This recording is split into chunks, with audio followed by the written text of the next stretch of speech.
हांडे कोण हे मला माहीत नाही। मी माझ्या घरच्यांशीच व्हिडिओ कॉलवर बोलत नाही, माझ्या मित्रपरिवाराशी मी व्हिडिओ कॉलवर बोलत नाही। जर मी माझ्या बायकोशीच व्हिडिओ कॉलवर बोलत नसेल तर हा कोण लागला की त्याला आम्ही व्हिडिओ कॉल तिथं करणार आहे। त्यामुळे उगाच केविलवाला प्रयत्न करू नका। मी सरकारच्या विरोधात बोलत राहणार।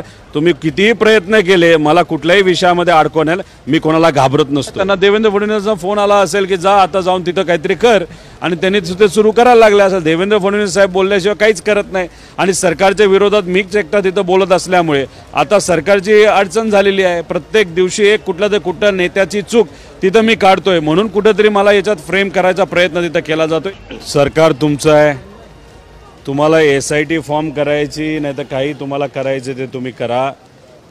एक तर माझ्या फोनवर व्हिडिओ कॉलची फॅसिलिटी नाही।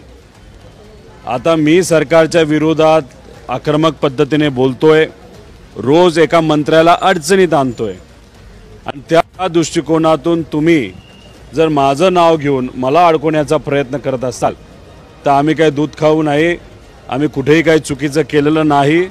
एखाद्या कार्यकर्त्याने जर चूक केली असेल आणि कायदा व सुव्यवस्था जर हातात घेतली असेल तर त्यांच्यावर जी कारवाई करायची तुम्ही करा।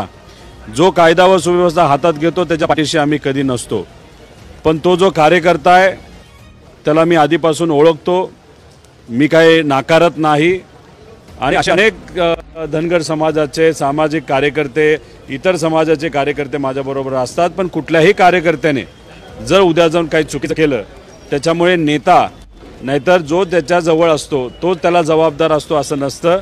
आपण जर फोटो काढायला गेलो तर पंतप्रधानांपासून देवेंद्र फडणवीस साहेबांपर्यंत बावनकुळे साहेबांपासून इतर नेत्यांचे सुद्धा फोटो अनेक अशा लोकांबरोबर आहेत जे चुकीचं काम करतात।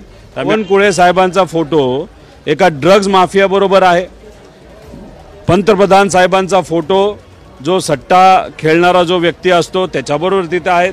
देवेंद्र फडणवीस साहेबांचे फोटो असे अनेक लोकांबरोबर आहेत। मग फोटो आणि फोटोमध्ये असणारा व्यक्ती ह्याला जर तुम्ही जोडायचं झालं तर मग आता सगळ्याच भाजपच्या नेत्यांचे फोटो आम्ही काढू। आम्ही भूमिका तिथं घेत असताना आम्ही नेहमी हेच बोललोय, भाजपचा सुद्धा एखादा नेता जर एखाद्या कार्यकर्त्याबरोबर असला आणि तो कार्यकर्ता चुकीचं काम करत असेल तर आम्ही हेच म्हणतो की कदाचित नेत्याला माहीत नसेल तो कार्यकर्ता कोण आहे।